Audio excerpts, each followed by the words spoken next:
and welcome to the Monday evening.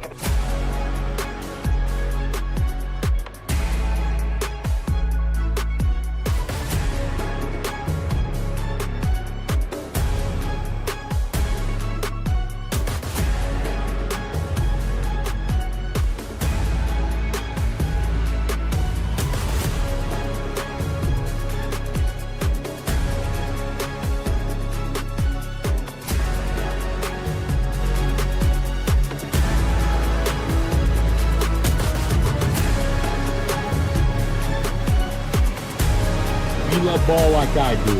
After Dark's a must listen. It's where I go to get my hoops fixed. This is Field of 68 After Dark. Not all podcasts are stupid. Some of them are. Some of them say stupid shit.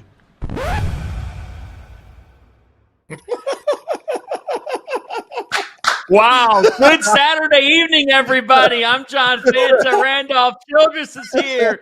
Rob Dauster is here, and welcome to the Field of 68 After Dark. Merry Christmas to everybody. Happy holidays. It was a fun Saturday of hoops and commentary and post-game press conferences, as you just saw there from Dan Hurley, whose Connecticut Huskies have more than found their stride and beat Butler on the back of Alex Caravan, coming up clutch earlier. We'll get to that later in the show. But, fellas, we begin with what is happening at Madison Square Garden. CBS Sports Classic, Ohio State on their way towards an upset victory and a statement maker over Kentucky. But there was another kind of statement maker earlier today. Randolph Childress. The North Carolina Tar Heels were down by 16 with just over 12 minutes to go. They looked like they were staring at death at 6-6. And R.J. Davis and Ian Jackson wouldn't let that happen. 76-74, North Carolina takes down number 18 UCLA. Randolph Childress, what did Carolina show you? What does this say about them? I don't know if it answered any questions. I just think it was a desperate win that they had to have, and they found a way to figure it out and get the win. For some strange reason, this team digs itself in a hole. And then it plays its best basketball to dig itself out of it. Even during a losing streak, it just ran out of gas at the end of games tonight. They didn't, this afternoon, they didn't run out of gas. They just finished the game. Credit to those guys. I mean, the same style of play, nothing changed. I mean, it's just going to be led by their guards. They're not going to get a ton of production from the inside. Whatever production they get is going to come from offensive rebounds. What we're seeing from Carolina is the way they're going to have to play.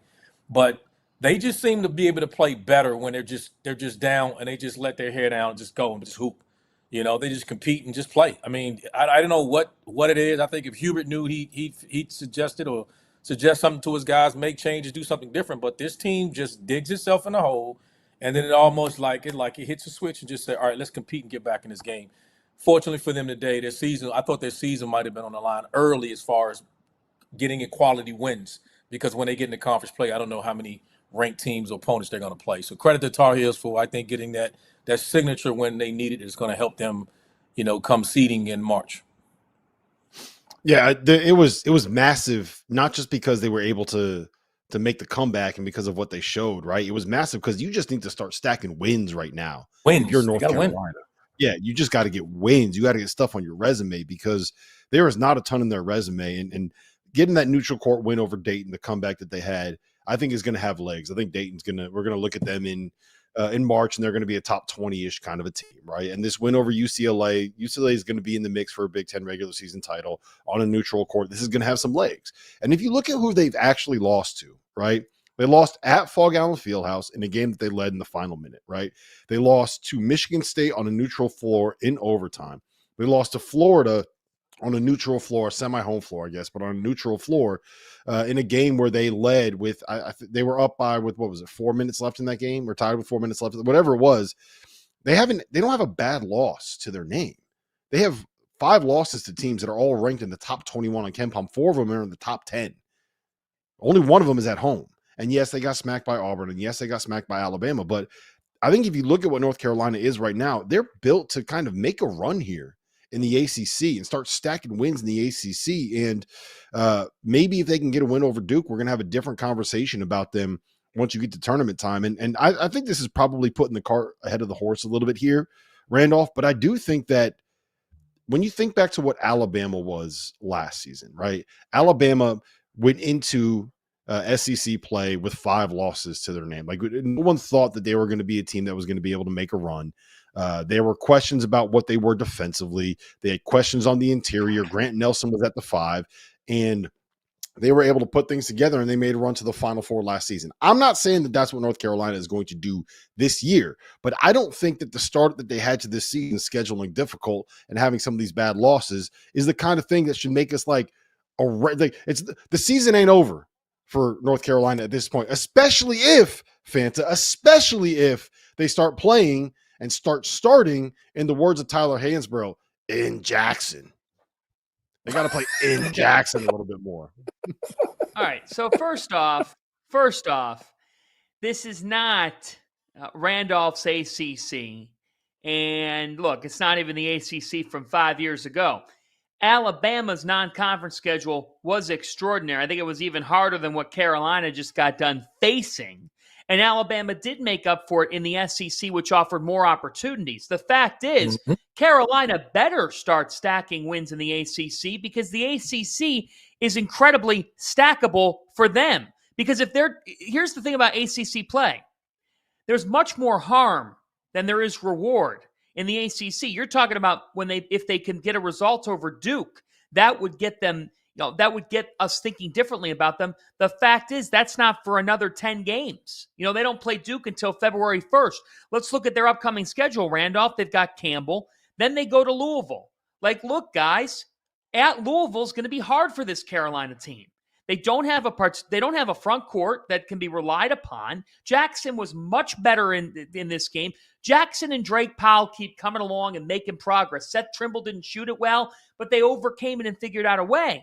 But when you look at this league, Notre Dame, SMU, there's just not a lot to move the needle there. At NC State, home to Cal, home to Stanford, who appears to be better, but that's just it. Until they go to Wake Forest, Randolph, on January 21st, that's what's going against them. Do I think that their season's over? No, of course not. I think they absolutely can be a tournament team. But I think, to Rob's point, I would say, Randolph, that North Carolina, I wouldn't be shocked at all to see them in like an 8-9 type of game, because in the ACC, there's just not a heaping amount of opportunities to truly move that needle on the resume. I don't disagree with you guys. They needed this win. They needed to get a win against a quality ranked opponent, and they got it. Neutral site, whatever it is, they just needed to win. Absolutely. The issue that they're going to have is that no matter, even if they go 15-5, right, which will be really good in ACC play, that'll put them right there at the top.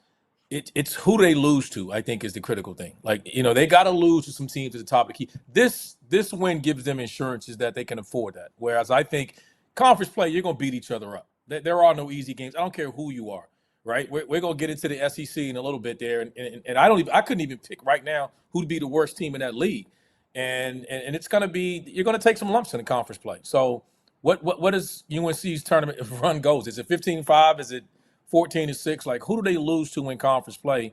Will there be any bad losses for them, like losing to, I don't know, Vatek or someone like that? Does it cancel out these wins? But they needed this win, man. Credit to those guys, because had they lost this, it would have been all doom and gloom going forward, and you would have been trying to fast forward, look for games that they could win. They got it now. I think they can just take care of business, knowing that they got a couple of wins. Like Rob said, that Dayton win is going to age well. This win was huge. Now they got to get in the conference play. Minimum, they'll split with Duke. They always do. That's just how that rivalry goes. That'll get them a third one, and then you just got to avoid the bad losses. Losing to a Clemson, losing to a Wake. I don't think those, maybe a Pitt, those aren't bad losses, but they got to avoid those multiple losses from the bottom of the conference. I will just say this. If North Carolina goes 15-5 in the ACC, and they finish the season at 21-10, right? 15-5 probably gets you second place in the league. If they go 21-10 and finish second place in the league, I don't care who they beat or who they lose to. That team is dancing. What are we talking about? Yeah. They go 15-5. Of course they are. Of course they are. Of course. They're in. It's Yeah. North Carolina. No, I don't think nobody's arguing that. No, and Yeah. I'm not arguing that. No, it was when you put out the Alabama comp. Like, No, Alabama. that was more, Yeah, no, look, I hear you. I'm not saying that North Carolina is going to be a Final Four team. What I am saying is that there are teams that have rough non-conference seasons that are able to kind of put things together because they took their lumps in the non-conference, and there's no bad. Like, look at who they lost to, man. The worst loss is Yeah, what? Rob. Like To your Michigan point, State on there's no neutral? bad No, but I'm losses for saying them. no. But RC, shouldn't Carolina go 15-5 in the ACC? Yeah, they should go better.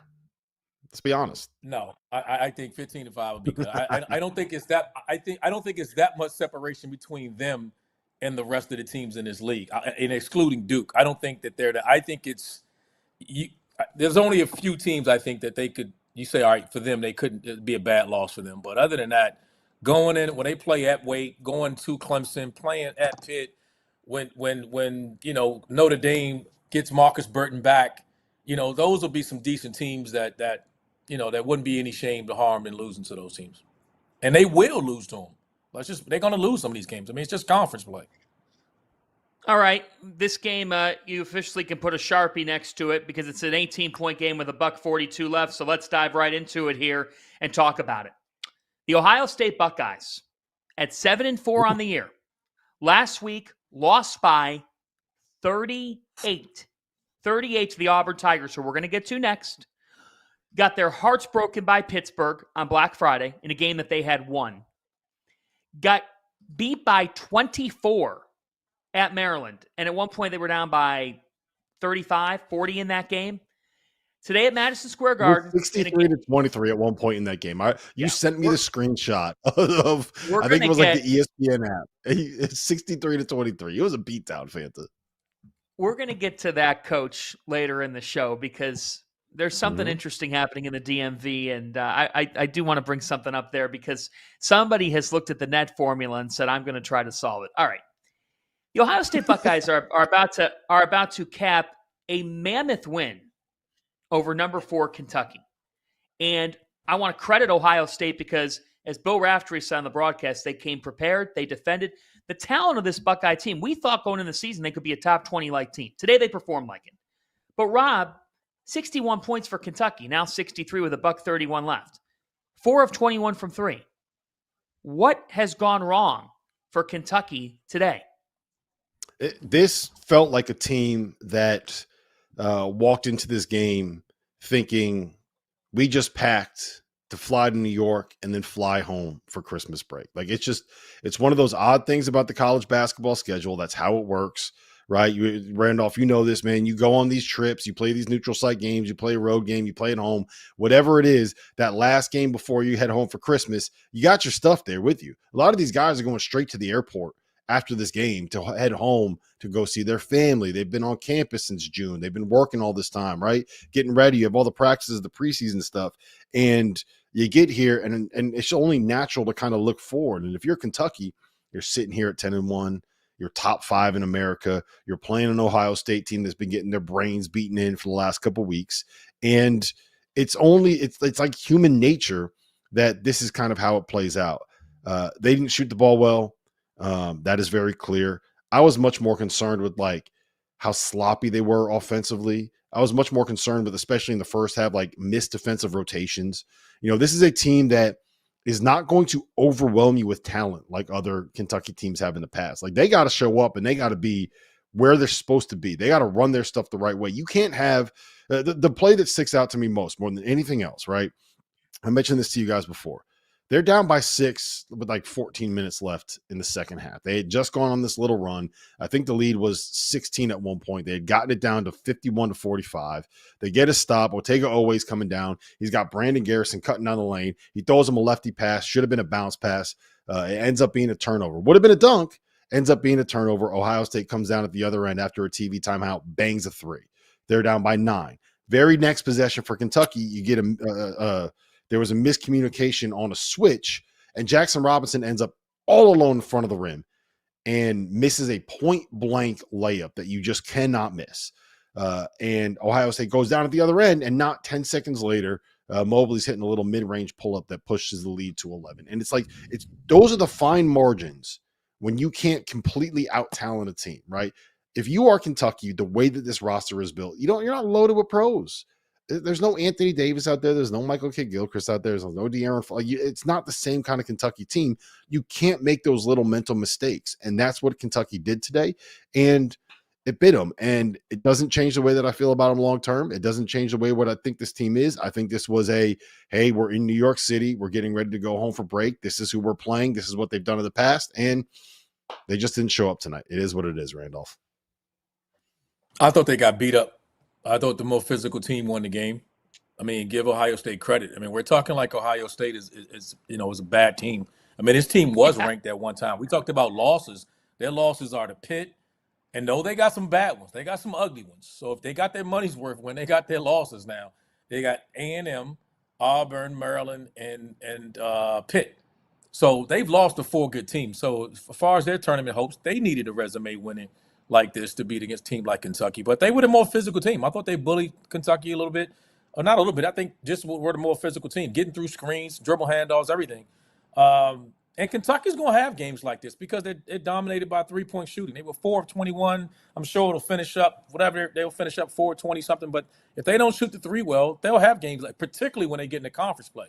So they're going to have some struggles. I have nights like this. When you live by the 3, you're going to die by it. Give Ohio State credit here. They lost to a good team. They lost to a more physical team. And I don't think it changes anything we're saying, but, it gives them a little bit of humble pie when they come back from Christmas break. It gives Coach Pope a little bit, ammunition to kick them in the ass a little bit. But credit to him, man. Credit to Ohio State. They took this game. They didn't just win. They were the better team today.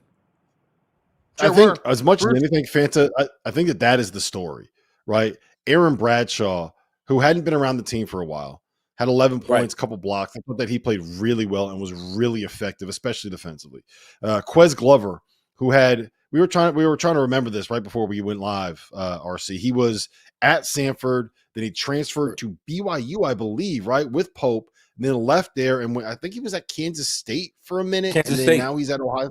Yeah, so he's bounced around in the last couple of years. Missed the last 8 games, comes out tonight. I think he last I checked the box score, he had 9 points off the bench. So you got 20 points right there off the bench from 2 impact guys that you were expecting to have this season that had not lived up to maybe their expectations prior to tonight. And then your guy Bruce Thornton, you were just about to mention him, John. Like he was unbelievable. He was the best player on the floor tonight. And when you got the best player on the floor, you're going to win a lot of basketball games. Bruce Thornton is one of the best players in the country that nobody talks about. This kid is a stud, and it's because Ohio State has not won enough as a team over the years. And under Chris Holtmann and now under Jake Diebler, they were in position. They had Pittsburgh beat. They were up by 4 with 8 seconds to go. They did not finish it off. Thornton is a stud. He's a bulldog of a guard. Today he goes for 30 points. 30 against Kentucky. That he's at the top of the scouting report, and he still scores 30 against the Wildcats. And on top of that, when John Mobley Jr. gets cooking, the freshman, I think, is one of the more underrated freshmen in the country. Ohio State just showed what's possible this season under Jake Diebler. What's possible for them? They could be a top 6 team in the Big Ten. The Big Ten is deep. It's deep. I mean, there's a number of really good teams. Is there a national championship team? I don't think so. But I think there's a lot of really good teams in this league, and it's going to be a bear of a conference, and it's going to be deep. But these are the wins that if you lose 3 of 4 in the Big Ten, you can fall back on. You can say, we got this win over Kentucky. This is a huge resume victory for the Buckeyes, and it's a great performance by them. And I thought Jake Diebler, when they elevated him when they lifted the interim tag, I thought, Rob, that was the right move by this program. A lot of times they lift the interim tag from somebody. There's always a rich amount of debate. Only time is going to tell. But this is a move the needle win for Ohio State, and I'm in agreement with you. Is it time to panic if you're Kentucky? Of course not. It's not time to panic. They shot the ball like garbage today. They shot 4 for 22 from 3. Mm-hmm. They met a Big Ten defense. They got taken to school. And guess what, Kentucky? And Rob and Randolph, I'll go to you on this. Kentucky's role has changed, Randolph, in about 7 weeks. They've gone from the fun story to everybody in the country knows about Kentucky, because I would say, Randolph, they've been talked about as much as any team in college basketball. And they should. It's Kentucky. And I find out that's about to be a meme, because I'm end up saying all the time, it's Kentucky. Like, they're good, right? It's like they're good. And so, listen, we're going to find out a lot more that the question becomes when they get in the conference and they're not shooting the ball like this, they're going to have to find ways to win because that the conference is just loaded. And there's so many defensive-oriented teams. We say what we want with Bradshaw. His ability to come up, I thought he single-handedly, when he was in the game, affected in so many ways because he was playing off in drop coverage. He was athletic enough to come up on the ball screen, let the guard get back in front of the ball, and then take away lob threats and everything else from Williams. So, I mean, it's a hell of a win for these guys. But, again, Kentucky, when they get in the conference play, is going to have nights like this because, again, they're not going to make, 10, 11 threes every game. Well, it's just going to be game. Can they find ways to win when they're not making shots? Can they rely on their defense to make things? Rob, does this affect their ceiling in your mind of what he's saying in terms of because they're reliant to the degree that they are, because there's an interchangeability to who their alpha is? Does this you've said even after a couple of big Kentucky wins that you still have some things that you're looking at. Did this expose something that you get concerned about for them in the SEC? Because we both know the SEC is the best conference in college basketball by a wide margin. No, this is just, it kind of highlighted why I was a little bit worried about them because they don't just have a guy that can go bail you out of a possession, right? They don't have a guy that can bail you out if you need someone to go out and get you 30 on a night to win, kind of like what Bruce Thornton did. They don't have that guy that can just go completely into takeover mode. And to answer your question, Fanta, this doesn't change my opinion of them at all. Like I don't think that Kentucky is actually the fourth best team in college basketball right now. They deserve to be ranked number 4 in college basketball, but I don't think that they're the fourth best team in college basketball. I think they're closer to that like 6 to 10 range at like kind of 2 to 3 seed area. And, getting 20 pieced by Ohio State in a building that was probably 95% Kentucky fans. Like, let's be honest. If you're an Ohio State University fan, you're probably not in Madison Square Garden. No, they're up 7-0 right now. Team they're right now. celebrating their you're team. either. Well, you're probably not in this in the shoe either because it looks like there's about like 45 to 50,000 Tennessee fans in that building. But my point is, Kentucky, like they were the favorite in that game, and they should have been the favorite in that game. And like all things considered, they probably should have won that game. But like this doesn't change what I think their ceiling is because I think that this is like why I was a little bit worried by them. If you had to ask me right now, 4 best teams in college basketball, it's Auburn for me. And then like slightly below them is Tennessee, Duke, and Iowa State. And then I think you can have a conversation about anybody else, anywhere else, like anything else. Like I'm willing to hear anybody out, but I think it's Auburn, then it's Tennessee, Iowa State, Duke in some kind of order. And then you can have that conversation. So I don't think that Kentucky was in that top 4 yet. I still think that they can make a Final Four. If you can make a Final Four, you can win a national championship. It doesn't change what their ceiling is in my mind, but it kind of like, this is why I didn't think that they were in the same conversation as Auburn and Tennessee. Let's go to Auburn. Let's go to Birmingham, where earlier this evening, the Auburn Tigers destroyed Purdue. Final score 87-69. It was not that close for the majority of the game. And the majority of the second half, it was much more than that. This was a world-class performance by the Auburn Tigers. Janai Broom's shoulder popped out Tuesday. The thought was maybe he'll miss some time. Forget it. 23-11 in this game.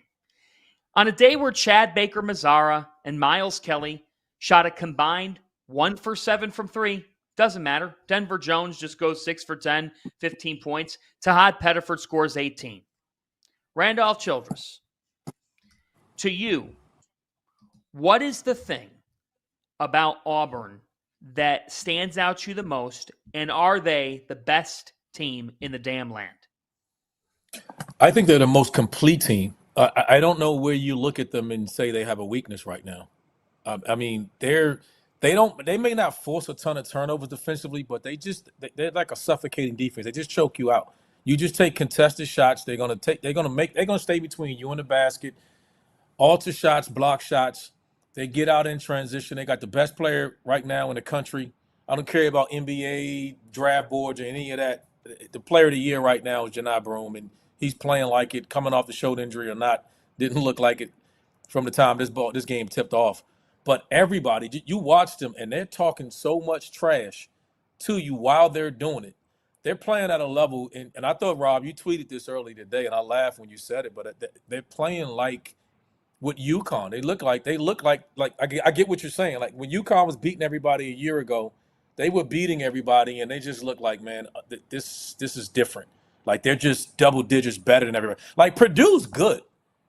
Like this isn't the average, and this wasn't just and that's coming from a Purdue hater. Like Randolph, you called the dip in Purdue this year more than anybody else. Yeah, but I said it because I listen. I didn't think Purdue's ceiling was as high as everyone else thought from the beginning. But I didn't think they were a bad team. I don't think they're on Auburn's level as we Auburn's level that we just saw. But they're not this bad either. But this was an ass kicking. This was one of those. If this was a fight, there ain't no rematch. Tear the rematch clause up. We don't want to see this no more. Like let's move on to the next. Go down and fight somebody else. I mean, it was just a dominant performance. But I don't know where their weaknesses are. Balance wise, shooting three. More importantly, the defense. They're not relying on their offense. I don't know where the ball moves. They're assisting. They're unselfish with it. Unreal. I was impressed with even when their guards switch. You talking about Cardwell and Broom switching out on Braden Smith one-on-one and defending them.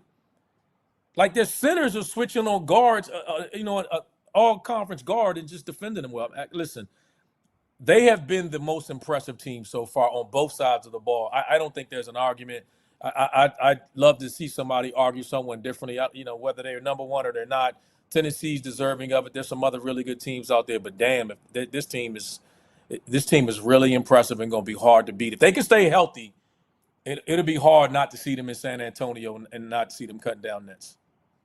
Yeah, look, they just overwhelm you with their size and athleticism. And it's similar to what UConn did last year in the sense that they just got big guys everywhere, right? They have big wings. They have big guards. They have players that know that if they just kind of stay in front of you and funnel you towards the basket, you got Dylan Cardwell and Janai Broom down there. Like, you're not finishing at the rim on this team at all. So they're just going to climb up all over you. They're not going to let you get these threes off. They're not going to let you get a good look. They can switch everything and take you out of what you want to run, and they're going to make you put the ball on the floor and go try to finish at the rim, and you ain't doing it.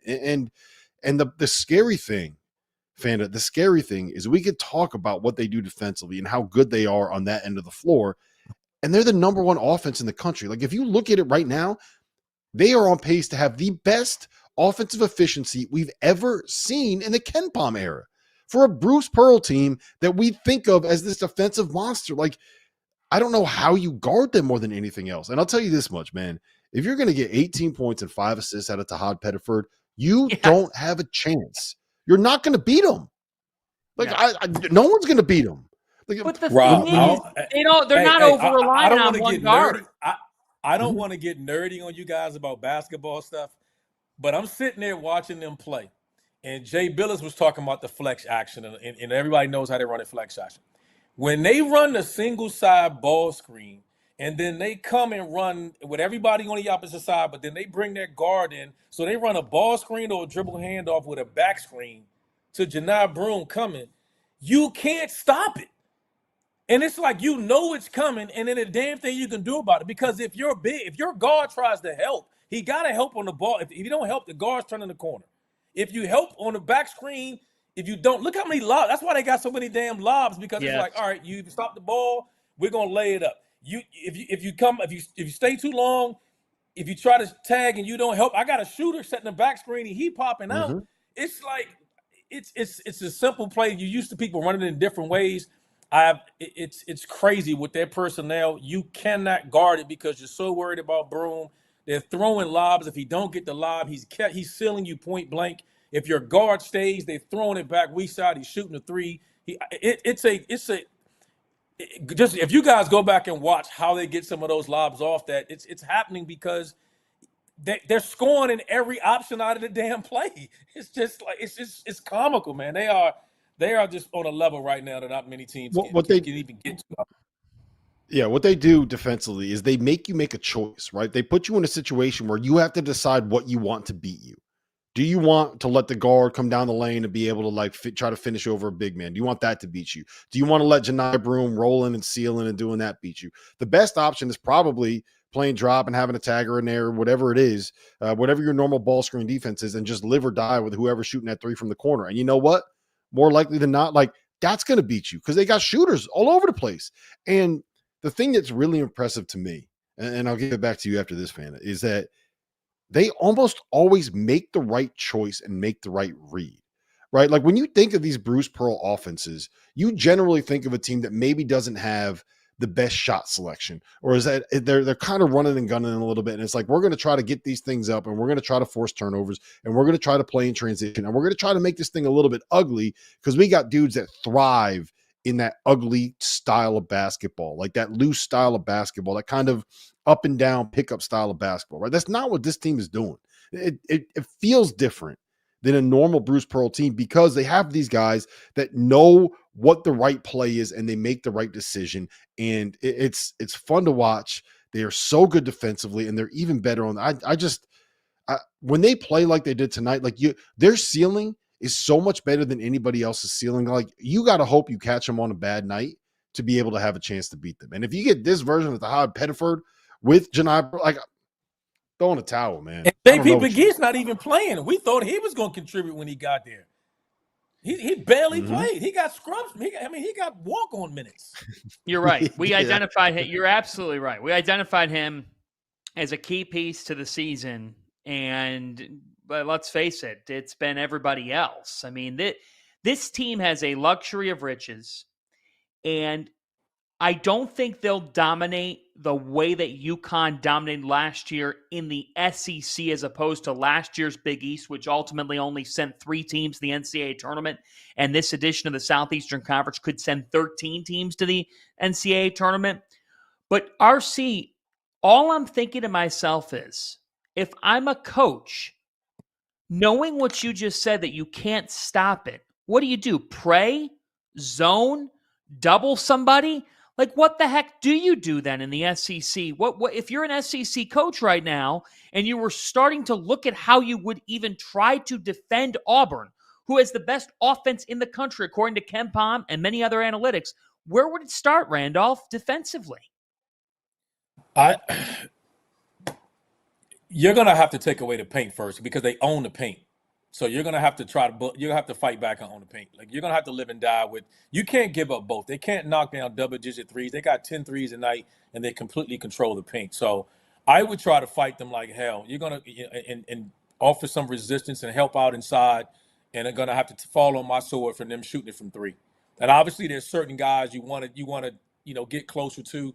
But, if they're frontline guys, I'm going to have to concede it. If Janai Brooms, Baker Mazzara, all these guys, they start hitting threes, then we're going to lose anyway. So I'm going to start with their frontline guys, letting those guys. I'm going to stick a little closer to maybe some of their guards. But when their bigs are out on the perimeter, man, I got to sit in the paint and try to help offer some resistance in the paint. As Rob said, they're too efficient. They're getting layups. They're getting point-blank points at the rim. And when they're knocking down threes, when you give up both, you're just not beating them. It's just that simple. So I'm conceding some threes and try to control the paint with them. You just got to take something away. And I would try to take away points in the paint if I could, or limit them as much as I can. If that means zone, if that means being late, tagging on some of those screens and closing out late to some shooters, I got to deal with that. But I can't, you can't give them both right now. Fitz, I got one question for Randolph before we can get to Purdue, the Purdue side after this. What is more difficult to guard? Is it a team like Auburn where they're kind of like they're going to this one set over and over and over again because it's hard for you to guard, where it's basically a guy making a read? Or is it that UConn offense where you got counters to your counters to your counters to your counters, and you never really know what they're actually going? Like, what is it? What if you're a coach? What's it more difficult to game plan for? I mean, UConn's always good because it's a counter. They're just reading and reacting. So at that point, you're telling your guys, we're just sticking to our principles, whatever your defensive principles are, because there's no need in me telling you he'll do this because there's a counter to it, and then he'll do something different. So either way, I mean, it's just going to be executing whatever your game. The common denominator in both of these teams is that they're arguing. What we're saying is similar. Is they're the best, probably, rosters from top to bottom where there's no deficiency. We're not looking at this roster saying, oh, they're missing this. Even when we talk about some of the other teams, we may talk about Duke, and we're like, all right, Duke is loaded. They're top 4, but, man, there's some inconsistency. We like to see a little bit more consistency out of their point guard play. We can go to some of the other teams like, hey, Tennessee, always been rugged defensively. Are we going to get the same consistency on the offensive end from them day in and day out? With this team, you're talking about an elite defensive team and an elite offensive team. And you said it perfectly, Rob. They're different because they used to have guards that would take these crazy ass shots or wild shots, and we would just look at them and be like, "Damn, you got Jabari Smith there, or you got this guy there."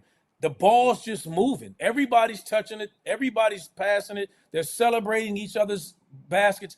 It looks different. It looks like the most connected team in the country, man, and it's fun to watch. I mean, and they're going to lose in the conference because the SEC is loaded. I mean, they're going to face some. Mm-hmm. It'll be interesting to see in that league what team gives them the most trouble and how they decide that they want to guard this team, and where it's not just a night where Auburn's like they're going to have a night similar to we talked about with Kentucky where they're not making shots. But when it's a dog-eat-dog game and they're fucking battling, I want to see what teams decide to do against them. Fanta, how many times did we say in 2022, man, I just wish Wendell Green and Katie Johnson realized that they were Wendell Green and Katie Johnson and gave the ball to Jabari Smith. Their guards now know who they are and they know who their guy is, and they give the ball to Janai Broome, and it's paying off for them, man. It's a lot of fun to watch. Yeah. That's it. Let's quickly go to Purdue. Rob, what's wrong with the Boilers, and where do you see them in the Big Ten right now? If you power rank the Big Ten, where would you put Purdue? In the top 5, and I think that every single team in the top 5, like you can make an argument that they belong number 1 and they belong number 5. Like, hold on. Wait, hold on. Who would be 1 right now?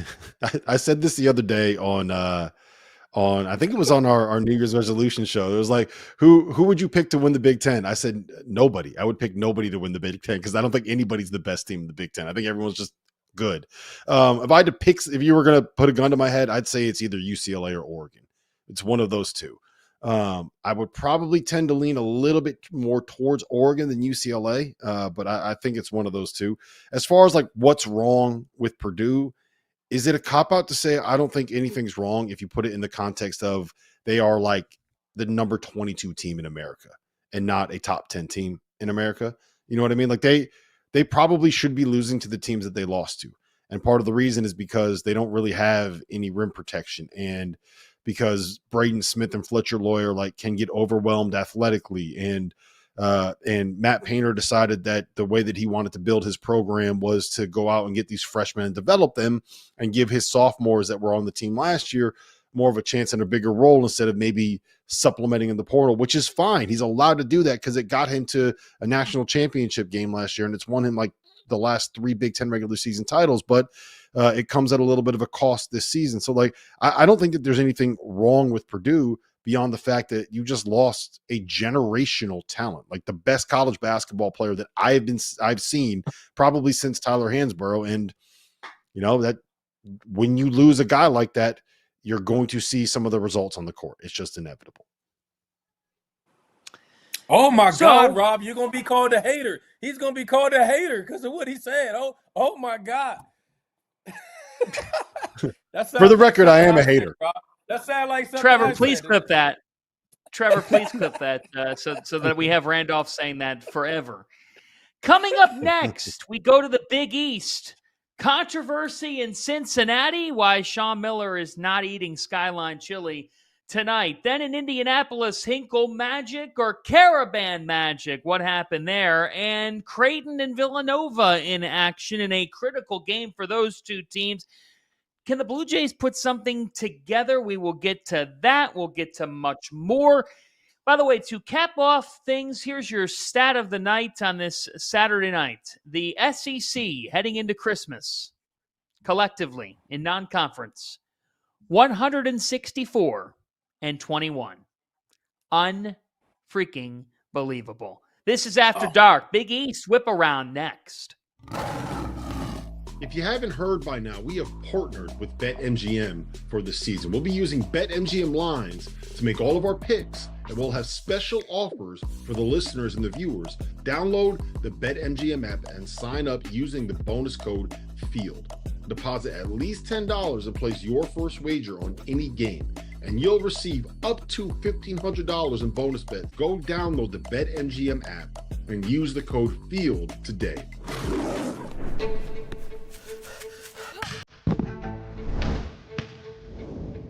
Welcome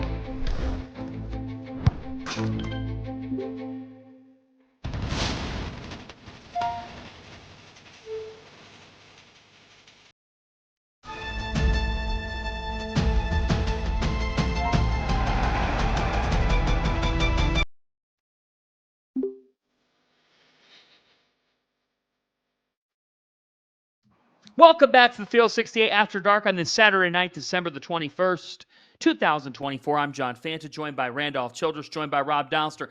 Let's go to the Big East. Bunch of league games. This conference likes to get a lot of league action in on the Saturday before Christmas, and then they jump back in on New Year's Eve, and it plays with the byes and the double round robin. So there were 3 Big East games today. Number 9, Marquette at Xavier. Xavier coming off an emotional performance against UConn, their first game without Zach Freemantle. So you had to think they would fight. It looked like they were dead and buried. They came back. And on the last possession of this game, a controversial no call in which Xavier has the basketball. It appears there's a trip. Maybe. We can debate it. There's no call. Final score, Marquette 72, Xavier 70. Cam Jones scores 20 points. David Joplin posts 19. Marquette's 2-0 in the Big East. They stay in line with Connecticut. They stay in line with the St. John's Red Storm. Rob, what was your reaction to the end of the game? Standing ovation for Sean Miller, because if I was Sean Miller in that moment, 10% of my salary would be going to pay the fine for that call not being made. I would have lost my mind. I would have been. But it didn't look like there was much. It didn't look that bad though on the replay. We talked about this before we started. I think both of you guys are absolutely nuts for this opinion. I think that was a clear and obvious trip. And even if no contact was made, the dude fell because he was trying to avoid a leg that was sticking out right in front of him. Like this, it was. I am absolutely baffled that call was not made. And if I'm Sean Miller, I am livid right now. He was obviously livid because he went straight to the press conference from the game, sat there for 3 minutes, talked basically only to Paul Fritchner, and then headed on about his day because I think he knew that if he let anybody else get in there and ask him questions, he was going to say something that he didn't want to end up saying. I would have lost my mind, man. Like I don't understand how that wasn't called. You could sit here, we could go over this like this is a Bruder film, and you could prove to me that no contact was made by some camera angle. I don't care. I don't know how that wasn't a foul. It should have been a foul. Xavier should have shot. I don't care what you guys. Look, I will die on this hill. There's a lot of people that want to see me die on a hill tonight. I will die on this hill. That was a foul. The Brian O'Connor's got to be. He's got to get that one together. Listen, I got to stop you here. Listen, I think you're a really smart guy. I do. This sounds like the ending of a date. But this is the dumbest thing I've ever heard you say when you said it should be a foul called because he may not have touched him, and by him avoiding him and not touching him and falling, they should have called a foul. Is that your argument? Yeah, because if he would have ran normally, he would have tripped. So if he's trying to get around him and falls jumping over the dude's leg who would have tripped him, yes, it's a foul. If you put your leg out in the way and try to trip somebody, it's a foul. You tried to trip him. It's a foul. You coach soccer or something too. I know you coach baseball, but you coach soccer. Is that what you coach? No. I'm not allowed to coach it. I do coach baseball though. Wait a minute. The reigning Moorestown 8U tournament champs right here. Put some respect on my baseball coaching name, all right? I did. That's why I said soccer. No doubt. I don't think he was trying to trip him. I think it was just an unfortunate circumstance that ended the game. Like, look, here's the thing. Xavier went down by 15 in this game, and yeah, you get in that predicament, and you'd like to have a couple of free throws to force overtime. And so for the drama of the game, that would have been great. Don't go down by 15 at home. You know, you did your job defensively against Cam Jones in that you made him take 20 shots. Joplin goes for 19. Outside of that, it's not like Marquette was great on this day. But if you're Xavier, you're home. You shot 6 for 19 from 3. Ryan Conwell, you can't go 3 for 10 from the floor and 1 for 6 from 3. It's amazing Xavier was as close as they were without that. It's an unfortunate loss, but for Xavier, they've lost to Cincinnati, UConn without Fremantle, now Marquette without Fremantle. I feel terrible that they lost Fremantle, and I feel terrible for Fremantle, the kid, because I think it's a brutal injury circumstance. And I really thought I thought Xavier could dance this year. But Marquette's 11-2. Their losses are at Iowa State and at Dayton. And that's just it, Randolph. We've talked about it, and I don't think it can be talked about enough. Is Marquette the sexy college hoops team to talk about nationally? Probably not. No, they aren't. They don't have the name Duke, Kansas, or Kentucky. But damn, Randolph, I think Marquette's maybe the best run program in America. They don't lose anybody. I won't argue. I won't argue that. Cam is just playing like a player every year. He's a dude. Like I said before, he's a closer, man. I mean, you can give him the ball. He can struggle all game, and when it matters the most, he can make plays for you to win. They're going to defend. They're going to scrap. I love their team. I mean, those guys just compete. They just take the identity of Shaka. They fight their ass off. I mean, credit to Sean, too. Like, Sean's team, I mean, Miller, they're fighting, man. They're fighting their ass off, too. It's good to see, their guards. I'm expecting to see Foster to continue to play better, too. I mean, he was MIA early in the year. I would still like to see more out of John Hughley from those guys. I thought he could give them a lot more. He just seemed, for whatever reason, inability to step up. They're going to need him now more than ever without Fremantle playing. But Marquette, man, listen, they're going to be right. I think they'll be at the top of the league to challenge. It'll be them and UConn. I think they'll challenge them right there. And with Cam Jones on it, they're going to be in every game and a chance to win every game with him. So they're a tournament team. We'll see them in March. As long as they got to do is stay healthy, we're not worried about them. All right, let's keep moving. Let's go to Hinkle Fieldhouse. Here. UConn is at Butler. Butler cuts UConn's lead to 66-65, 2:25 to go. Alex Caravan, kaboom! Big time three to make it 69-65. UConn. Patrick McCaffrey comes up with the layoff. Diarra answers. McCaffrey answers, and then Caravan says good night. 2 clutch threes by Caravan. UConn 78, Butler 74. Huskies are 10-3.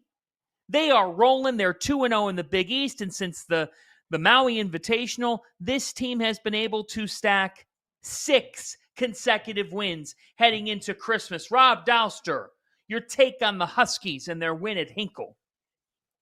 I think that this was the coming of age moment for Alex Caravan in terms of being the star and the go-to guy, right? There's different ways that you can be a go-to guy offensively, right? One of them is you put the ball in his hands, you get out of the way, and you just kind of say, all right, go. We trust you one-on-one. We trust you to be able to make a play. And that Alex is not that guy, right? But what makes him so effective is he's great at running off of screens. He's great at reading screens. He really knows how to sell a fake or sell like a certain action. And I think what UConn loves doing more than anything else with him is putting him in the screen-to-screener actions.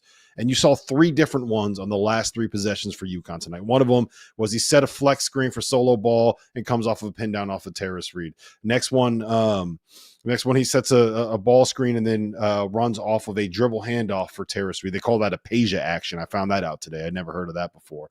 And then the next one, he goes and sets a ball screen, ghosts it, and runs immediately off a flare screen and bangs home another 3. And I think that having that guy at the end of games was one of the things I was a little bit worried about with UConn this year. The other one was like the 5 spot and the point guard spot. Hassan Diarra has answered any questions people had the point guard issue. Like, I regret ever saying anything where I doubted that dude. Like, he's an absolute dog. 48 assists, 10 turnovers during the 6-game winning streak. He has been unbelievable since I got back from Maui. He's been great.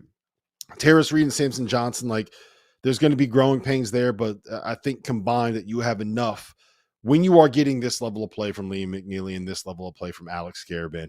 I joked the other night, guys, that I said that all I'm going to be doing the rest of the year is listening to that Lil Wayne song 3-Peat.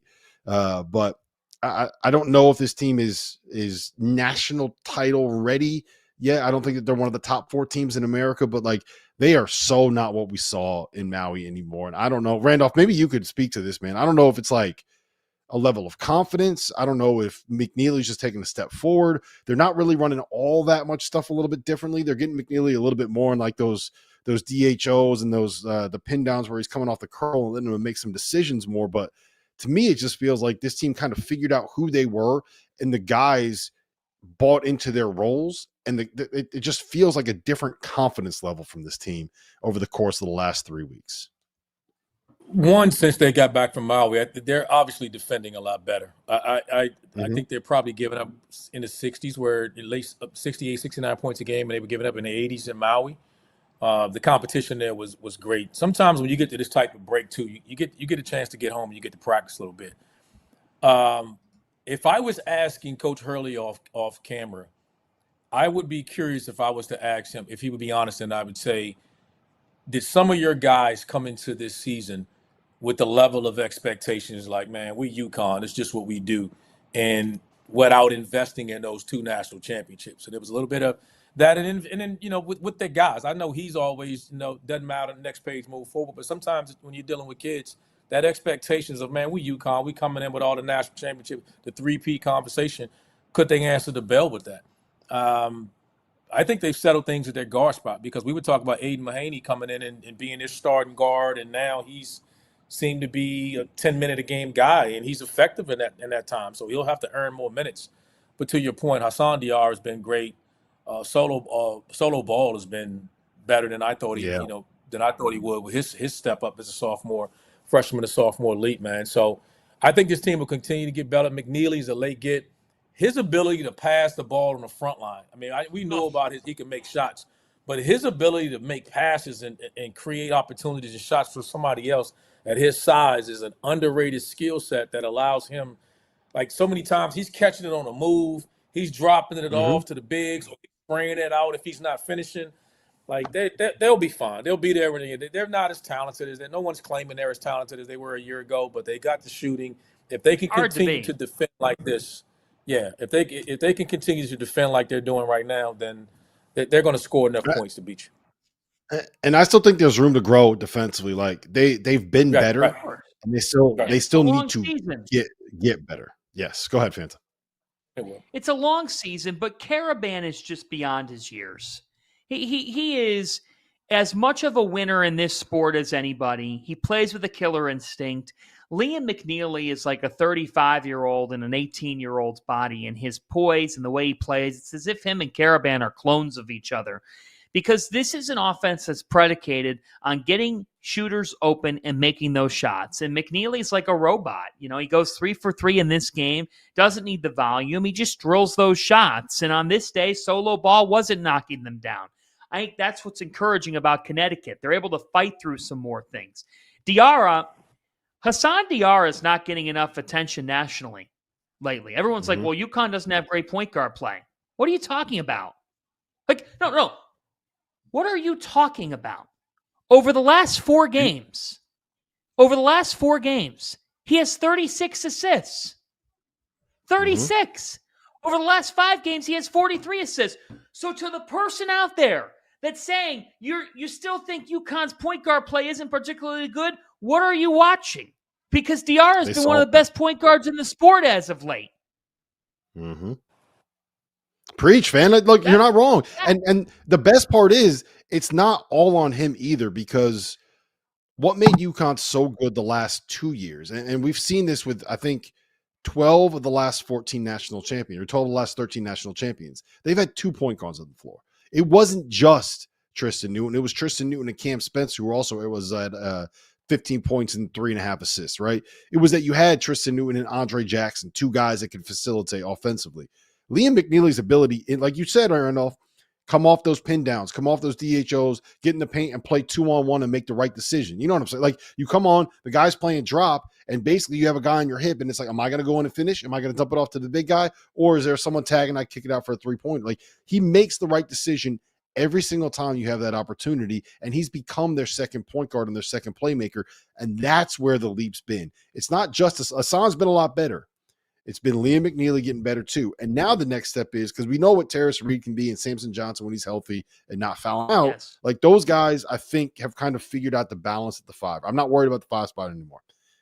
Now it's If you want to really be in the national, they're in Big Ten title conversation. Like they can win a Big Ten regular season, Big East regular season championship right now, right? They're good enough to do that. You want to talk about national title contention? You got to be significantly better on the defensive end of the floor. You got to get to the point where you're top 25 in KenPom as opposed to being like top. I think they're like 95th right now. They were 95th coming into the day. Quickly, in Omaha, Creighton hosting Villanova. Villanova coming off a conference opener win. They had won 5 in a row. On this day, Creighton started 6 for 6 from 3. And when they do that in Omaha, you guys know how this goes. Final score, 86-79. Blue Jays the winner. Fedor Zukic made his debut. He only played 3 minutes. Look, he found out, it was announced earlier today that he was eligible. We'll see how that situation evolves. But in this game, Stephen Ashworth, Jemiah Neal, and Brian Kalkbrenner all have 20-plus point games, and Creighton wins. I got to tell you, Rob, I look at Creighton. Do I think that they're dead by any means? No, because Greg McDermott's proven to us that he figures out ways to get it done. And they have that win over Kansas. They got to have a great conference season. That was a very poor performance at Georgetown. I think Rob Dauster, the New Year's Eve showdown between St. John's and Creighton in Omaha is just a mammoth of a game. Yeah, and St. John's had landed a huge win at Providence, coming back from, I think they were down 16 in the first half. Top 3 teams in the Big East all went on the road to good opponents in their first game in conference play and picked up 2-point wins. It was really impressive for one possession wins. Really impressive for the top of that league. For Creighton, you're 100% right. Their next 2 games, St. John's at home, at Marquette. We're going to know what they are after those 2 games. And I'm not ready to bury them. If I am a Creighton fan, I am also now a Notre Dame fan, big time. Get Marcus Burton back, make a run of the ACC. I'm now a UNLV fan, big time. Get De'Don Thomas making a run there in the Mountain West. Those are the wins you got. I think that one, Georgetown is better than anyone than we gave them credit for. Like, Georgetown might be turning the corner, Randolph. And they might be getting a little bit better next season as well, if you catch my drift there, Fanta. And I do think that there you go. I think Creighton will dance in. I think Creighton's going to dance. I'll put it like this. I think Creighton's going to end up dancing when it's all said and done. I think Zugic is going to be enough of an impact guy coming in. It's probably going to be as like a 8, 9, 10, 11 seed, something down there. I'm not saying they're going to be like a 3 seed. I'm not saying they're a top 20 team in America. But I think that they are going to find a way to get into the NCAA tournament this year and be at least the Big East's 4th bid. Yep. Ryan Kalkbrenner's got to stay. Kalkbrenner's got to stay healthy. Yeah, I agree with that. We got a break. Coming up next, we head to Memphis, where RC's Tigers were hosting Stark Vegas, Jeff Goodman's Bulldogs of Mississippi State. What happened? Plus, to Brooklyn, where a team that's based out of New York changed conferences about 11 years ago. And, right now they're staring at some tough times. And today it was at the hands of a team on the DMV who is in the Big Ten. And could they be a Big Ten title caliber team? We're going to get to that and much more here on the Field of 68 After Dark as we wrap things up on this Saturday night. Now that the college basketball season is in full swing, you need to make sure that you have access to the best betting tool on the market, the Rhythm app. Spelled RITHMM, is a data-backed app that uses AI and analytics to identify inefficiencies in betting lines and the player prop market that will allow you, the user, to profit. You can create customized, analytics-driven betting models tailored to your personal preferences as a bettor.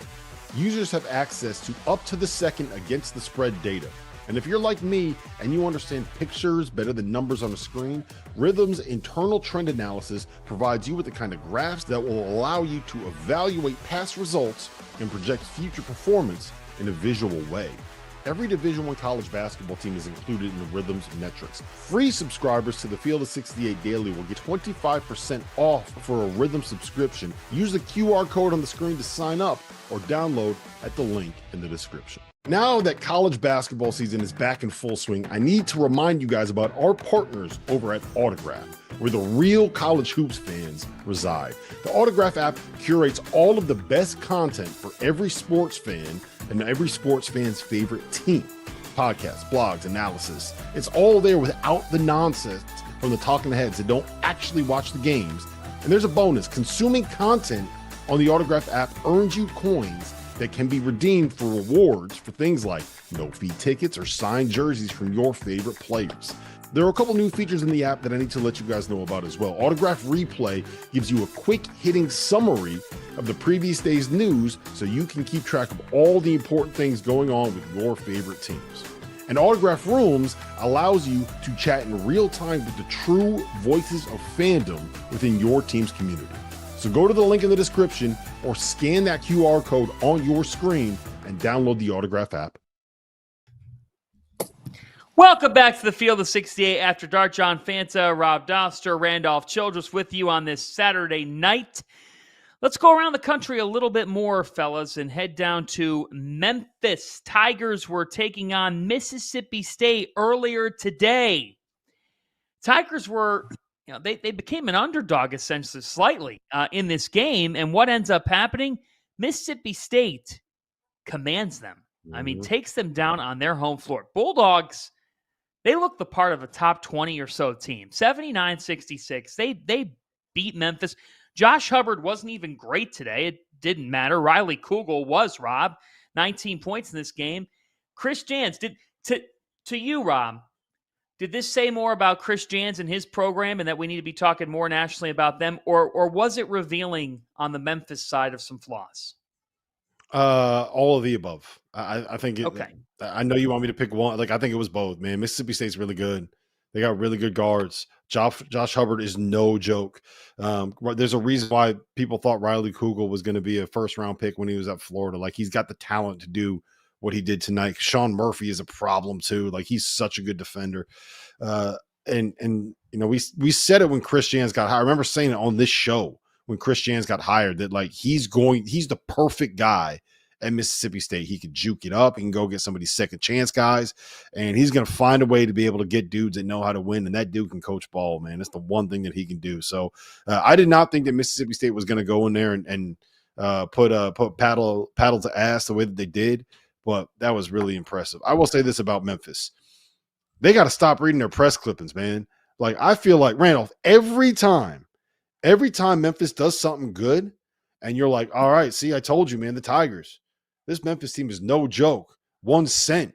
Penny is back. Let's go. They turn around and they end up having a stinker like this. Like, I feel like every time they start feeling themselves, they don't have that ability to forget about they can't get to the next play when they do something well. It's almost like they got a hangover that lasts too long. Maybe they should stop going out on Beale Street. Maybe they got to stop hanging out with Johnny Martin down there is what they got to do.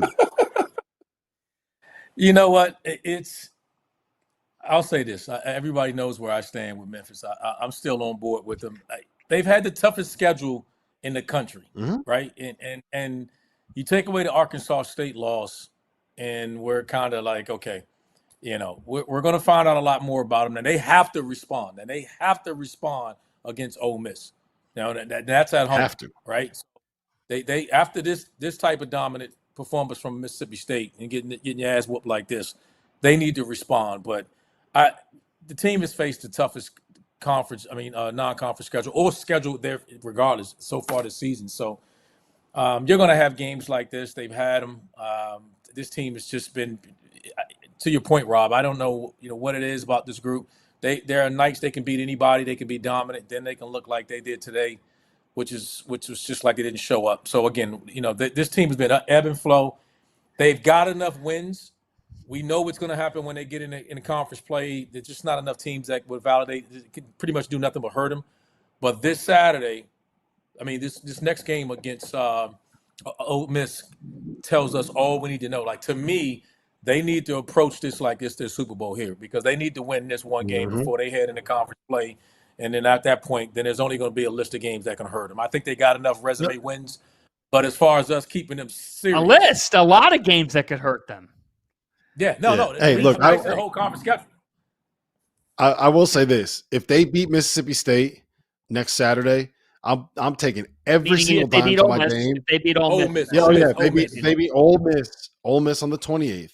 I'm taking every single dime to my name, and I'm putting on Florida Atlantic money line when they play on January 2nd. Because you're telling me, because all that's going to happen is we're going to be like, Memphis is good again. And then one day after New Year's Day, they get to play a Florida Atlantic team that's really talented. There's no chance of winning that game. The best thing, as weird as it sounds, the best thing that could happen to Memphis is they get their ass kicked again. And they come back and everyone's going to be doubting them. And we got, you know what? As long as, I don't care what.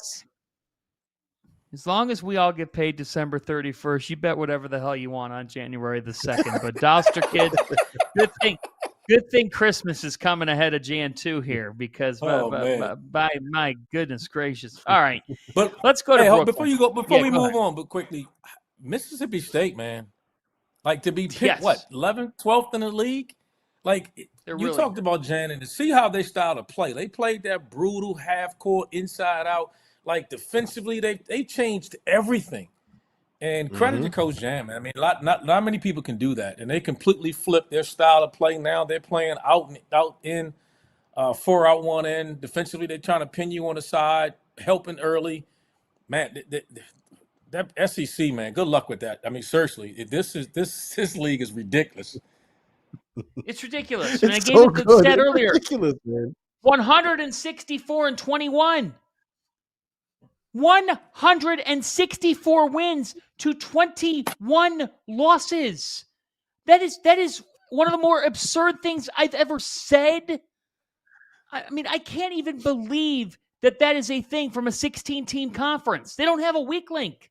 They don't have a weak link. Like that needs to be the Carolina, conversation. Like, not trying to be funny. There's no bad loss. When I watch them play, I go. Usually, you can look at a league and say, "All right, that's the worst team." Like who is the worst team in the SEC? Like that's a serious question. Like if I had to act, like who's the worst team? Like I don't know. Vanderbilt's 11-1. South Carolina's won 5 in a row. It's an insane conference. Here's the one that's the craziest one to me, guys. The craziest one to me is that Missouri, coming into this season, had not won a game in 2024. They were 0-19 in 2024. They went 0-18 in the SEC last year, and they're 10-1 this year. And they beat Kansas, and they beat they beat Cal, they beat nobody else. They had a horrible non-conference, but they're 10-1. They're 10-1 heading into tomorrow's game with Illinois in the bragging rights game. All right, let's go to the Gotham Classic in Brooklyn. And tonight, in the College Park DMV area, there is a bottle of red getting cracked open somewhere because the Terrapins are 10-2. And their head coach in year 3, Kevin Willard, entered this year, obviously looking to respond from last year and get more like of year 1. And his team looked talented, looked like Derek Queen was going to pan out. His team has whooped some you-know-what here early in the season. I mean, they have a couple of losses to their name, but they're at Mackey Arena and at home to Marquette. That's it. Other than that, Maryland is 10-2. Selden Miguel had 24 points. Jacoby Gillespie had 17. Reese and Queen did their thing with a combined 22 and 21. And Maryland wins 87-60.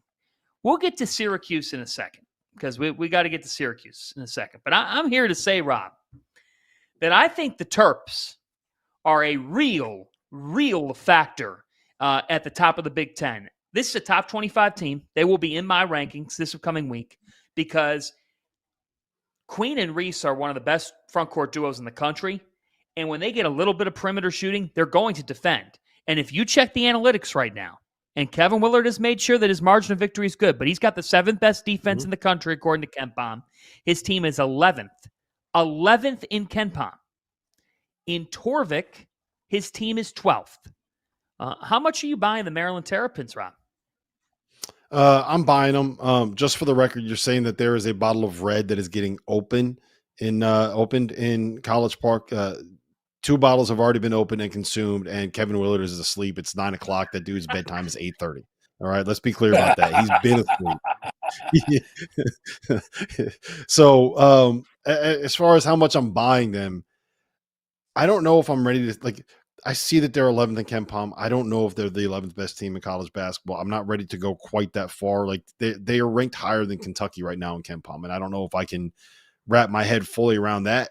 In terms of whether or not they can win the Big Ten, absolutely. Like I said earlier, I think that there are 5 teams in the Big Ten that I think are all capable of winning it, and Maryland is one of those 5. Derek Queen, Randall, I'm going to go to you on this, man, because you called us before the season. You said Derek Queen is going to be a problem. We were on the Big Ten preview podcast, and you were like, this dude is legit. He's real. And I was like, yeah, I guess. I don't know. I don't really see. Like, he's not the most fluid athlete. He doesn't have the most aesthetically appealing game. But you look up at the end of the day, and he's got like 20 and 10 and 5 assists, and he banged home a 3, and he hit a jumper here. And he's just a player, man. And I think you got to give credit to Julian Reese. He's kind of accepted this idea that like Derek Queen's the guy offensively up front. I'm just going to go do the dirty work. I'm going to get some rebounds. I'm going to block some shots. I'm going to crash the offensive glass. I'm going to defend. This dude's going to score, and we're going to win a lot of ball games. And they're good, man. That team is no joke. I think they got the identity, and they're following the identity of their coach. And you're right. Credit to Julian Reese for accepting. He's got a dude next to him. I mean, Derek Queen he's a dude. I mean, and he can score. He got a throwback game, right? He athletically, he won't overwhelm you, but he's got a high IQ. He can pass it. He can play anywhere on the floor. If they can get this type of guard play consistently, then look out. Then the Terps are going to be. I think they're going to be fine all year long. I just think they're too talented not to be because they're defending. They have their identity on the defensive end of the floor. That's why they'll be there. This is a team that had their chance. They lost by a couple of points to Marquette. They'll be there when it all said and done.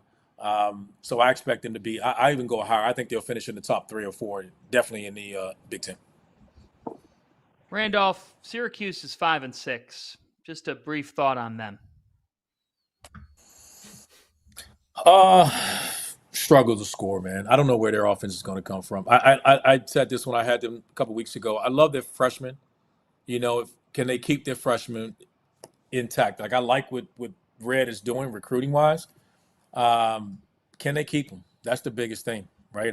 Elijah Moore and Donnie Freeman are good players. Eddie Lampkin's there, and I think it's. I don't think they can score enough points. I don't know where their scoring is going to come from. I just don't. I mean, that's just my honest question. I've said that to Red myself. I don't know where you're going to score enough points to, in games like this. And I know they want to play fast. And I said this to them, but I know you want to play fast because that's part of the identity you want the program to look like. I just don't know if they can score enough points when the game is played at a fast pace. Do we know how long J.J. Starling's going to be out? I know that he's got is it a broken hand? It's something. Like and yes, that's what it is. Yeah. So that's a brutal situation. Yeah, if you want to know, like, where is their scoring going to come from? Well, it's going to come from J.J. Starling whenever he can get healthy. But, like, who knows when that's going to end up being? If he goes another month, right, and he had a wrap on today, but if it's another month before he can play, at what point do you just say, you know what, shut it down for the season, man? This year's lost. Let's keep you for another year of eligibility. Let's get that red shirt, the medical red shirt, and keep you around. It's a fair question. Sad. Great question. It's kind of sad, guys. Like, this is Syracuse. Like this is Carmelo Anthony's alma mater. Like it is Syracuse. And when maybe it's just because like I'm a Big East guy, but when I think of Syracuse basketball, like that is one of the biggest brands in the sport. That's the entire upstate New York region, right? They used to be. They still get good crowds at home. They still get pretty good crowds at home. They did last Saturday. Yes. Like I want Syracuse to be better at basketball. It's not fun. Like I know a lot of Syracuse fans, man, and they love their team and they love the orange more than anything else. And I just want them to find a way to be able to turn this thing around because college basketball is better when Syracuse is relevant. College basketball is better when those fans up there in the dome are loud and they are crazy and they're walking through 6 feet of snow to be able to get there. Like we got to get Syracuse back. And I hope Red's the guy to be able to turn this around because I like him, man. He's a really good dude. He's a great story. Like I love the lineage between him and Jim Boeheim. And they got to find a way to be able to fix this, man, because they've lost 6 out. It's not trending in the right direction. Rob, I'll say this to you guys. The one thing about it, and this isn't because I'm friends with Red, it's just an overall thing about everybody. And I was honest with him, and he knows I've said stuff to him about what I thought about his team. When these guys, and we've talked about this with Cooley at Georgetown, you notice when you're following legends like that, you're changing a lot more than just what people see, like from an infrastructure. and you're following Boeheim, like you can make the argument. Hubert's has some adjustments to change. He's trying to change because he's trying to change from that 2 big man style to more of a modern style of play of how he wants to play. Red's doing the same, trying to get him out of that zone and get players that kind of fit into that. And it's I think it's going to take him some time, man. I think if he can, to your point, that would be a great suggestion you just made if J.J. Starling can stay. But the recruiting's there. We know Kyan Anthony's coming in there. He's getting players. I'm curious to see if Syracuse can step up their NIL. We don't hear about that being as big of a factor, but I think this is another one of those programs where you're talking about when you're following a legend, someone that's been there for so long and coached well into their 70s. Like they did things a certain way, and then changing that and the impact that has on winning. Like, let's be honest about Georgetown, right? We had the same concerns about Georgetown, but when we talked to Cooley, he was like, man, it's so much that I have to change internally before the success shows up. And let's hope that that's the same thing with Red, because we're all cheering for him, but it is a lot harder when you're following legendary coaches. I mean, Shire is probably the only one that's passed it with flying colors. And if you ask Duke fans, they probably find something to gripe about with him. But I don't know of all these legendary coaches that have moved on, right? Outside of the legendary coaches that have moved on, I mean, whether it's from Louisville or to any of these schools, we're talking Georgetown to Syracuse, I think it's a lot harder than people think it is just getting a new coach in there. Yeah, and the other part of it too is you see in a lot of these situations when it's an assistant that gets promoted, like it's somebody that you want to see succeed. Like we've seen Red Autry over there before, and like you communicate with someone like Huber and like Kevin Ollie taking over for Jim Calhoun at UConn, and it just there's a level of expectation because they are the assistant that was with them when you had that success, right? It's like, oh, he's just going to keep doing what they were doing before. Like Kyle Neptune following Jay Wright at Villanova. Like it's not easy to do. And I think a lot of these guys, it's a tough situation to put them in. And I have empathy for them, because what are you going to do if you're Red? Like, you're not going to say no. You're not going to turn down that job, right? But would he prefer to be able to go and spend 4 years coaching at like Colgate to get his feet wet as a head coach and then take over for whoever was the guy that took over? You know what I'm saying? Like it's hard, guys. It's hard even to a proven guy like Ed Cooley. Like Ed gets to Georgetown and he's building it from the ground up. And when you're changing it from these legendary coaches, whether it's Jay, that's part of what's happening. When we talked about with Villanova as well, we can say what we want. This is Cal's third year? Is this year 3? What year is this with Cal?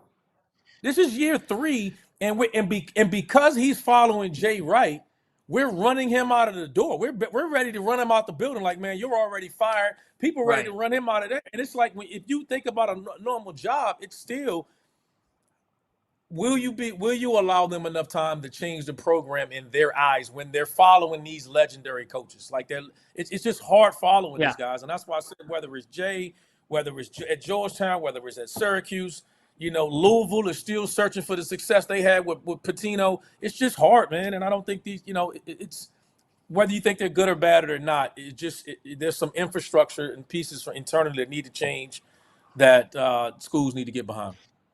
And by the last thing I'll just say real quick,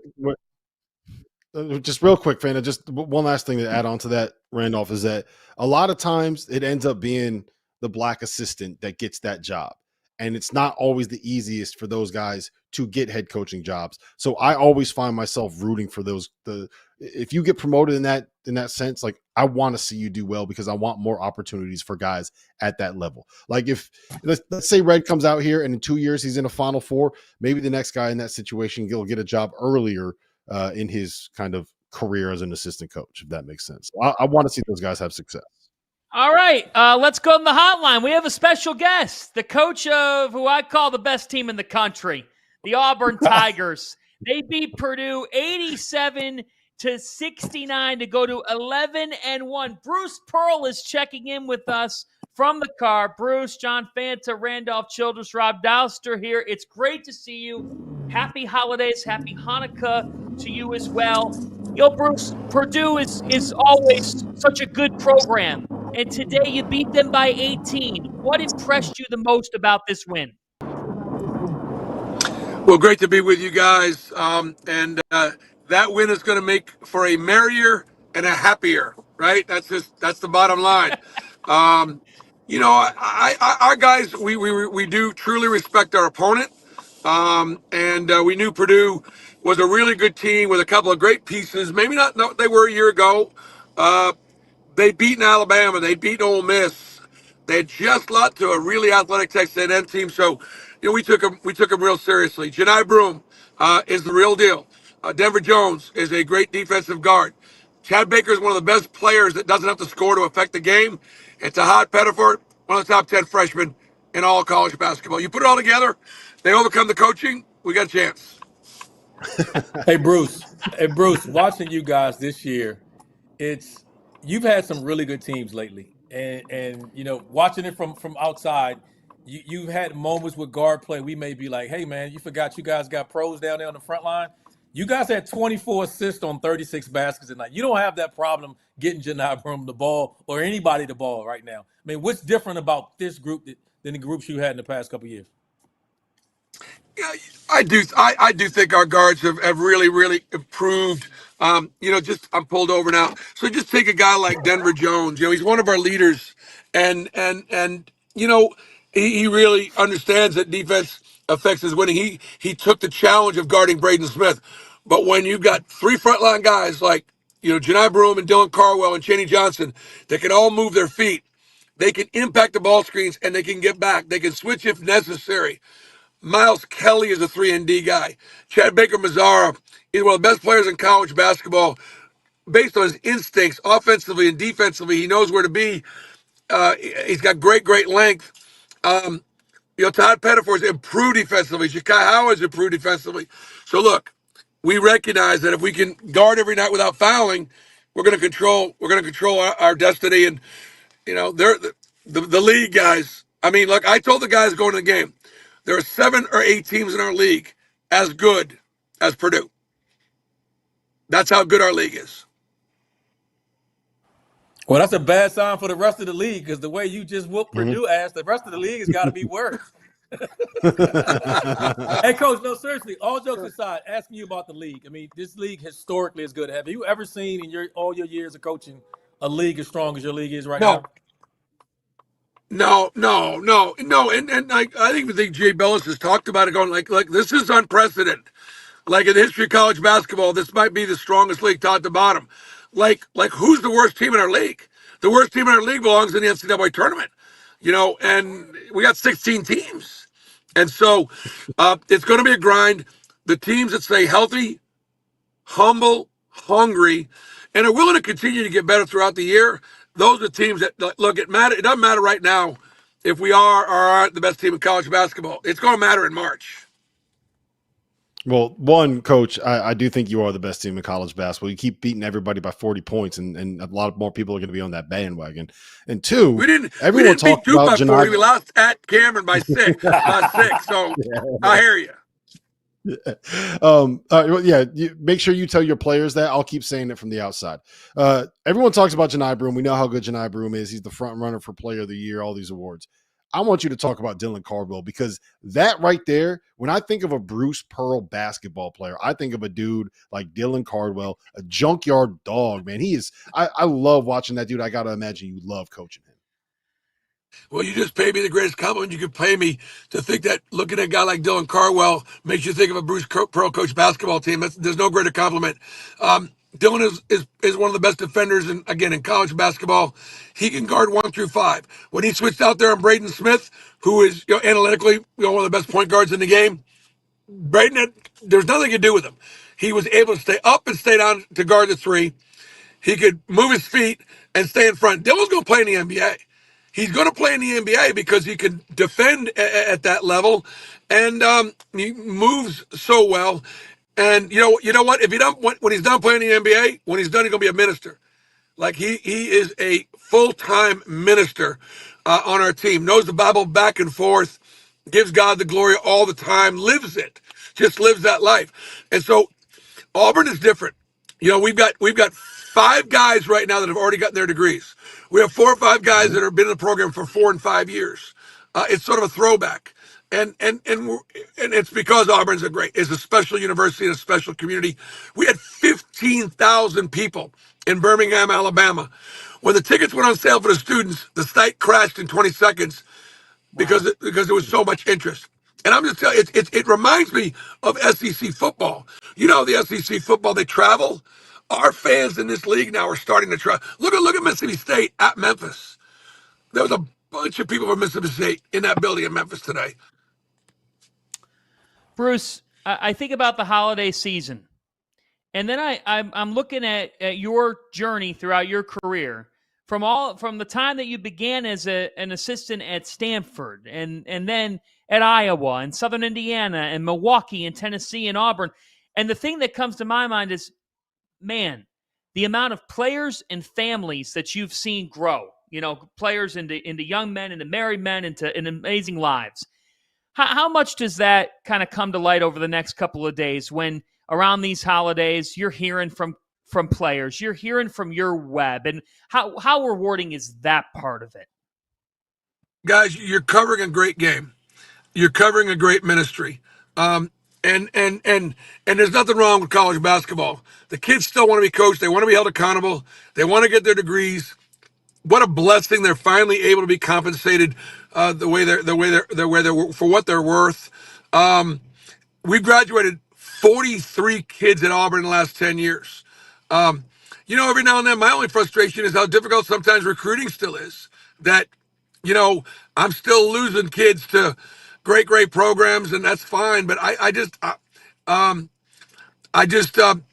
you know, one of the things I told the guys when they left, and I'm going to tell you guys this, and I'm going to try to do this week.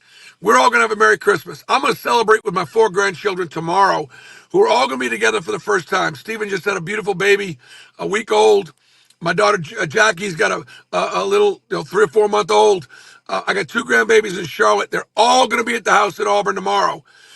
And yet this weekend we visited a children's hospital, and I visited babies with cancer. And you wonder why are my babies healthy?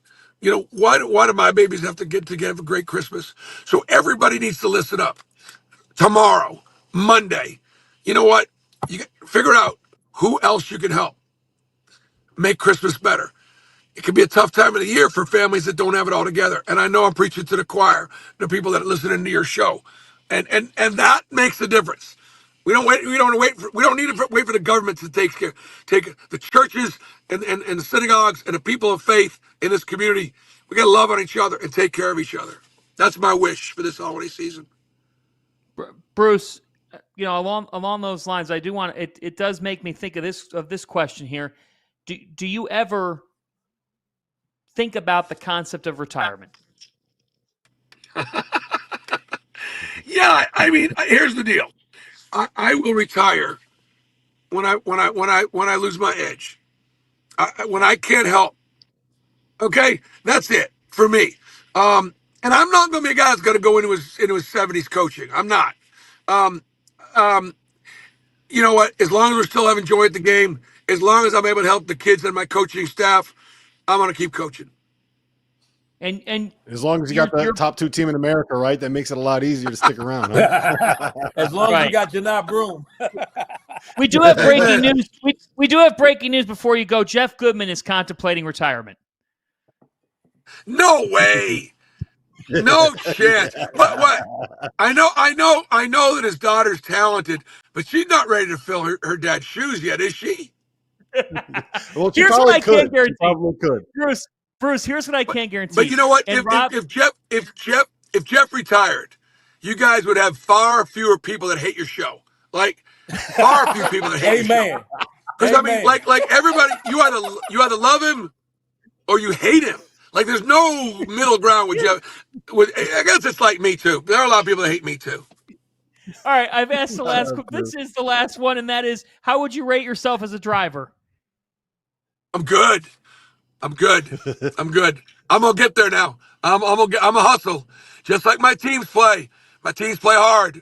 I'm driving hard, and I'm driving home. I'm driving home to see my beautiful wife. I got 3 days off. Enjoy him, coach. Enjoy it, man. Enjoy it, Enjoy it. Coach. Enjoy Hey, it. Bruce, And we love you. You guys congratulations, do a great Grandpa job. Bruce is what we're calling you from now on. Grandpa Bruce. No, it's Papa. Papa. And Papa Papa. Bruce. Papa Bruce. Papa Papa Bruce. Bruce. That's Papa it right Bruce. There there. you go. Bruce, Bruce. thank you for the time, Bruce. All right, Thank you, guys. Great to Coach. be with you guys. Have a You great bet. holiday. Take care, Coach. That's Bruce Pearl. That It's was always electric when he comes on, man. that was fantastic. I mean, Randolph, he is so good for this sport. His energy. He is. His love is great, and it's great for him to be successful. Like you said, doing it this way. He still has an old school approach to him, where he's like the guys want to be coached, and obviously they do because they enjoy being around him. So, credit to him, man. And boy, he knows he has something special. Okay, so before we wrap up here, Festivus is Monday, so typically I go with toast of the night. We can do that, but I thought of doing an airing of grievances, college basketball style. An airing of grievances goes off the Seinfeld episode Festivus, in which they're at the table and they basically bring up what grinds their gears.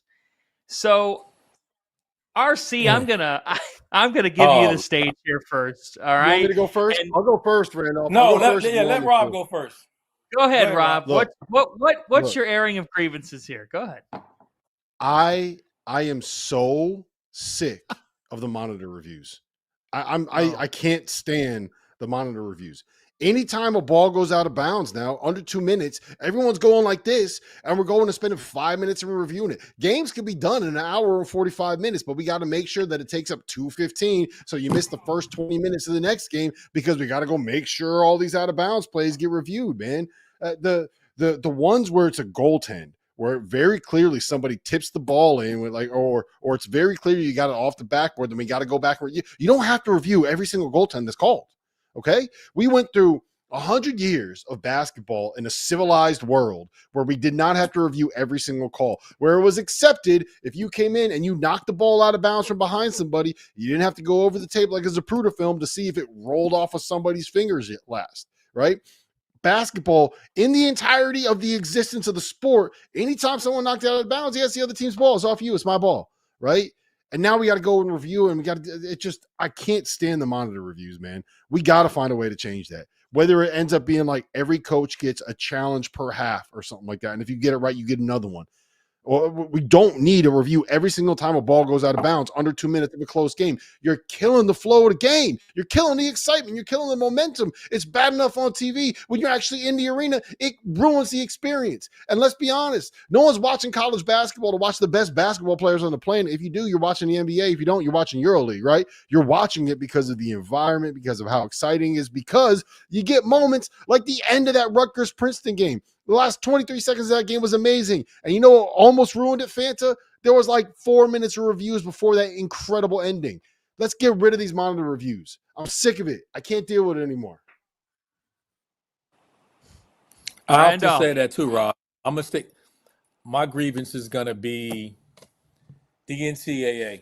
All right, hurry up and break off football and let football do their own thing so we can get back to playing to basketball. Preach. Get back to investing in basketball so we can have things that make more sense. Get back to having our rivalries so we ain't got to worry about all this cross-country travel and all the craziness that's going on. So let's just hurry up. Whatever we're going to do, just take football, let it go off and do their own thing. Let all the SEC football coaches gripe and go take your football and go do whatever the hell you want to go with it so the rest of college athletics can get back to some normalcy that makes sense. And I can go on in days and days about the different things about it. You've all have heard it, but let football break off so college basketball, baseball, all the other sports can have some rivalries, get back to regionally, and get some of the money too. Shit. Imagine disrespecting the age-old Cal-Clemson rivalry. Imagine sitting here saying that Rutgers and UCLA shouldn't be in the same conference. Imagine that. Imagine thinking that college basketball was better when Duke and Maryland played twice every single season. I don't know what you're talking about, RC. No, yeah, I'm sure you know. I don't either. I'm going to air out my grievances to all of those people out there who every single damn week text me every Saturday during the fall and talk about how much they absolutely love college football and that they can't ever get into college basketball until college football is over. I enjoy college football. I enjoy all sports. But if this weekend has shown us anything, it's that they tried to take a slice of pie out of the March Madness playbook, and guess what? It turned out to be a piece of crap. I mean, this weekend has been a brutal, brutal weekend for that renovated playoff. The games have been non-competitive.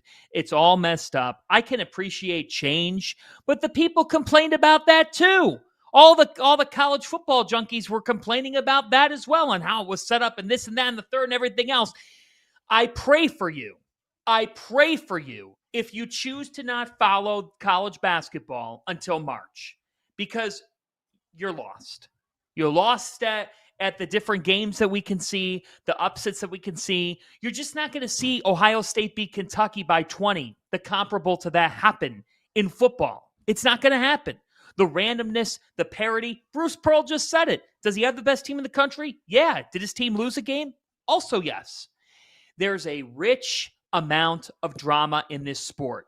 And if you say that it takes until February for you to get interested, child, please. You're being naive, you're being ignorant, and you're not understanding the value of following college basketball during this time of year. Because the sport that you can't stop worshiping, can't stop loving, had 4 games, and all 4 of them have pretty much been blowouts, barring a Ryan Day collapse. There. I aired out my grievance. Preach, fan. All right. The amount of great games that we had in November and early December in college basketball, like I think Purdue Auburn might have been the first like marquee matchup that we had that wasn't a fantastic game. Like that was an ass kicking. Yes. Every other one has been great games. Every 8-9 game in the tournament is pretty competitive, right, fellas? It's at the very least it's a good game. Any 5-12 game, any 6-11 game.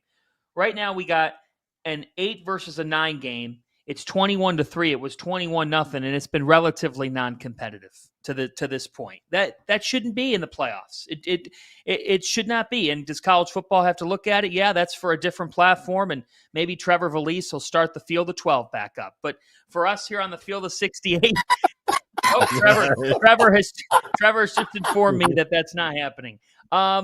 That's going to do it for us, barring a quick toast. I'll toast you guys. You guys are the best. Merry Christmas. Happy holidays. We'll toast our listeners, our viewers, because you guys make this so much fun. Rob? I got one more to add, Fanta. One more to add. Toast to Dagan Hughes, to Trevor Valise, to Connor Herrick, and to Tom Turner, who are our production team and our social team. The reason why the show is able to work is because those 4 put up with our bullshit for right now we're at 108 minutes for tonight. So 100 minutes for tonight. You put up with our nonsense. They make us look good. No. And they make we don't want to hear no crap out of you, Trevor. We went early for you. Your ass don't have to stay up late. And you and Nuts hanging. You and Nuts Dagan. We not having none of that. Y'all work hard. We give y'all due. It's Christmas. Y'all going to have to deal with it. I'll let y'all off good. In 2025, I'm turning up on y'all because y'all getting off with too much shit. I'm telling you. Thank you. Rob, I got you. one grievance also to add with you because you didn't respond to our man Hurley that was coming at you when he was talking about you at the end of the broadcast, man. Talking about the podcast, man. So that's your man. You better get Hurley, man. Hey, look, he was right, man. Some podcasts are good. Some podcasts are shit. So I'll leave that there. Merry Christmas, fellas. Merry Christmas. Thanks to our producers. Thanks, guys. Yeah, unlike RC and Rob, our producers and everybody else does not drink on or off the air for the most part. That'll do it for us. I'm John Fanta. So long, everybody. Happy holidays. I'm not sure how many people at that point in Maui were on their stupid podcast saying we'd be 10-3. It's not all podcasts are stupid, but just some of them are. Some of them say stupid shit.